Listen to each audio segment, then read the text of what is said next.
नमस्कार। शारदा सदन group of education के ऑनलाइन स्टडी चैनल पर आपका स्वागत है। इससे पहले हम मौलिक अधिकारों के बारे में एक वीडियो अपलोड कर चुके हैं। आज उससे आगे बात करने जा रहे हैं। ट्रिक्स के बारे में है ये वीडियो। और इससे पहले अगर आपने चैनल को सब्सक्राइब नहीं किया है तो आप चैनल को सब्सक्राइब कर दीजिए। इसके बाद हम बात करते हैं स्वतंत्रता का अधिकार। स्वतंत्रता का अधिकार जो है उसका उल्लेख आर्टिकल 19 से आर्टिकल 22 में किया गया है। और इन अनुच्छेदों को याद कैसे करना है इसकी ट्रिक आप देख लीजिए। वाक अपराध में प्राण गिरफ्तार। वाक अपराध में प्राण गिरफ्तार। सबसे पहले आपको आर्टिकल 19 से 22 तक इसके नीचे लिख लेना है। Article 19, article 20, article 21 and article 22। सबसे पहले वाक से आपको यह देखना है कि आर्टिकल 19 क्या कहता है। आर्टिकल 19 में विचारों या बोलने की स्वतंत्रता, बोलने की स्वतंत्रता का उल्लेख है। आर्टिकल 19(1) में पर्टिकुलर 6 स्वतंत्रताओं का उल्लेख है जो बहुत इंपॉर्टेंट है, इसलिए उनके बारे में ट्रिक अलग से देखेंगे। अभी सिर्फ इतना ही आपको ध्यान रखना है कि आर्टिकल 19 में बोलने की या विचारों को अभिव्यक्त करने की स्वतंत्रता का उल्लेख है। उसके बाद आर्टिकल 20। आर्टिकल 20 अपराध। अपराध से आपको याद रखना है सबसे पहले कि जिस समय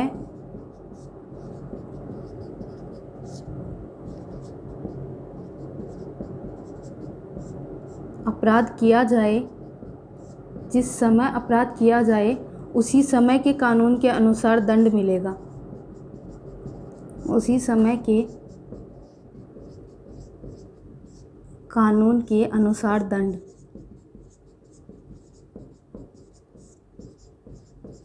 जिस समय अपराध किया जाएगा उसी समय के कानून के अनुसार दंड दिया जा सकता है।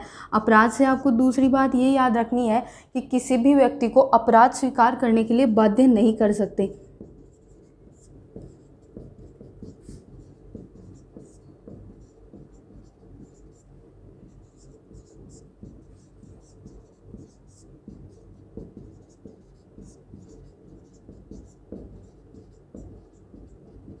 किसी भी व्यक्ति को अपराध स्वीकार करने के लिए बाध्य नहीं कर सकते। और तीसरी बात आपको ये ध्यान रखनी है कि एक अपराध के लिए केवल एक बार दंड दिया जा सकता है।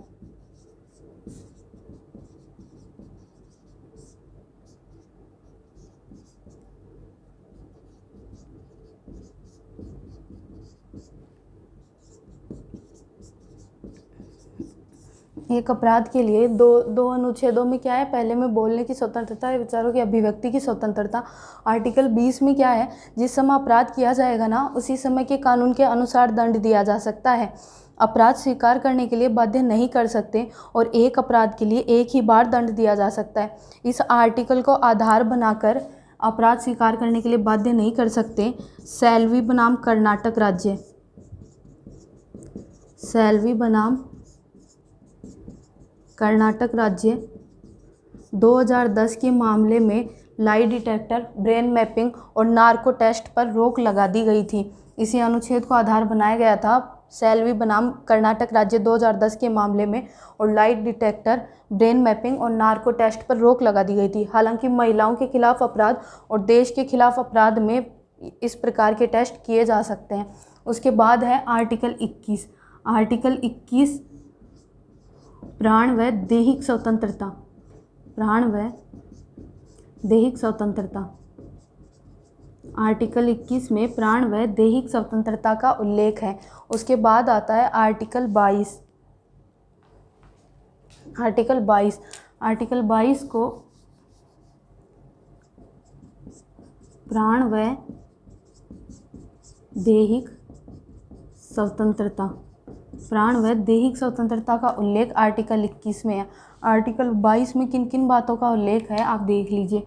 सबसे पहले किसी भी व्यक्ति को अगर गिरफ्तार किया जाता है तो उस व्यक्ति को अपने गिरफ्तारी के कारण को जानने का अधिकार होगा।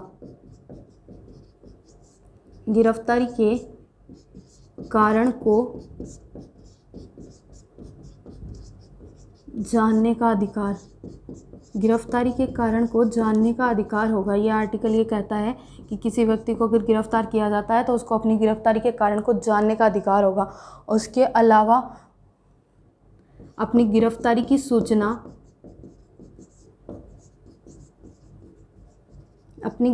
की सूचना घर, परिवार या वकील को देने का अधिकार।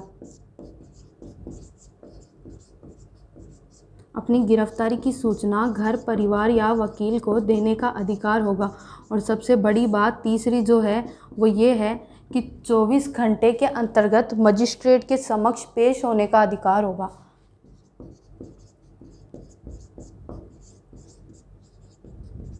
चौबीस घंटे के अंतर्गत मजिस्ट्रेट के समक्ष पेश होने का अधिकार।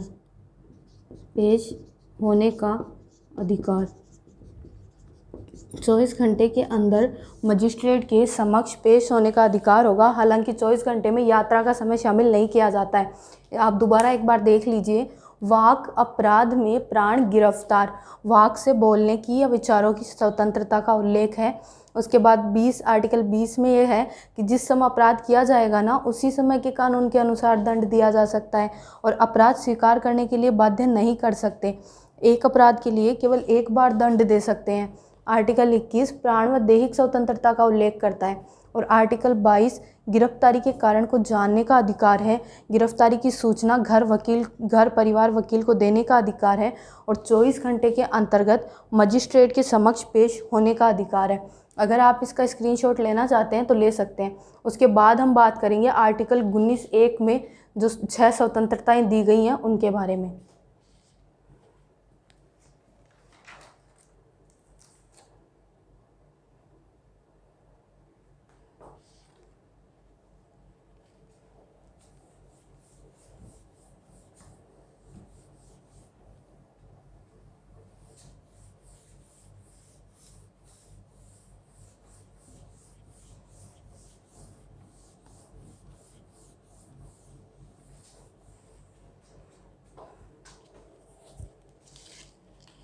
आर्टिकल 19(1) में जो स्वतंत्रताएं 6 दी गई हैं उनकी ट्रिक्स को याद करने के लिए आप एक लाइन याद रखेंगे।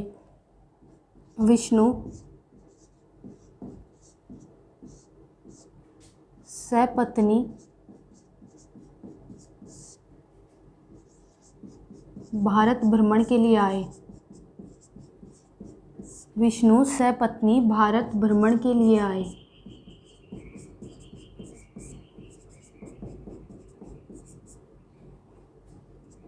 और यहाँ निवास करने लगे।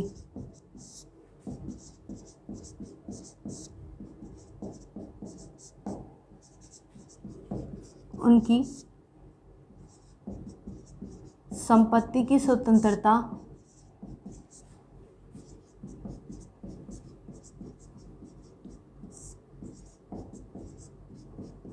समाप्त कर दी गई।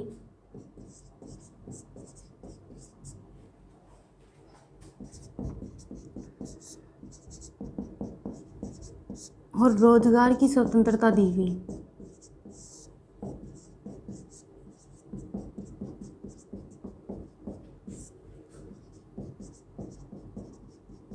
ट्रिक बड़ी है लेकिन चूंकि एक लाइन है तो याद हो ही जाएगी। विष्णु सपत्नी भारत भ्रमण के लिए आए और यहाँ निवास करने लगे। उनकी संपत्ति की स्वतंत्रता समाप्त कर दी गई और रोजगार की स्वतंत्रता दे दी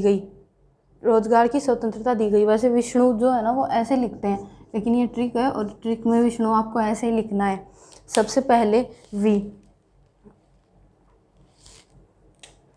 आर्टिकल 19(1) और 19(1) का भी पहला आर्टिकल ए। आर्टिकल 19(1) में उल्लेखित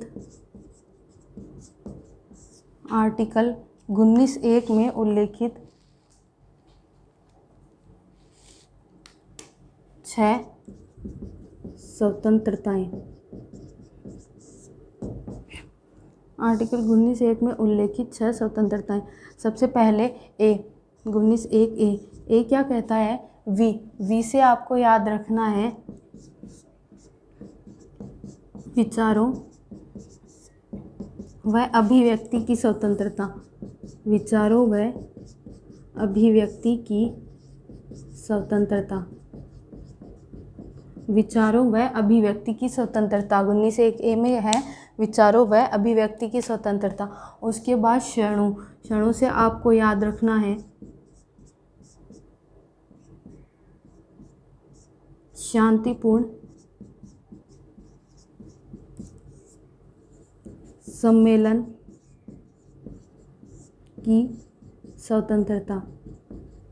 शांतिपूर्ण सम्मेलन की स्वतंत्रता बी में है। उसके बाद क्या है, से आपको याद रखना है सी में सहपत्नी। से आपको याद रखना है संघ बनाने की स्वतंत्रता।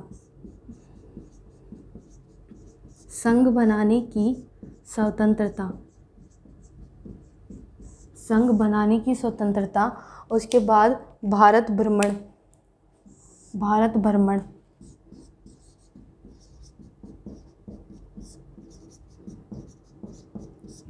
यानी कि घूमने फिरने की स्वतंत्रता। घूमने फिरने की स्वतंत्रता। घूमने फिरने की स्वतंत्रता। उसके बाद क्या है, भारत भ्रमण के लिए आए और यहाँ क्या करने लगे, यहाँ निवास करने लगे। यानी कि निवास की या रहने या बसने की भी स्वतंत्रता है। ई में क्या है, निवास। निवास से आपको याद रखना है रहने या बसने की स्वतंत्रता। बसने की स्वतंत्रता। रहने या बसने की स्वतंत्रता। उसके बाद में 5 हो गए। उसके बाद में उनकी संपत्ति की स्वतंत्रता समाप्त कर दी गई।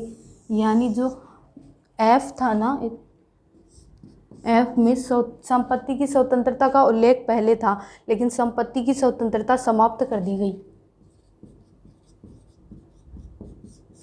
संपत्ति की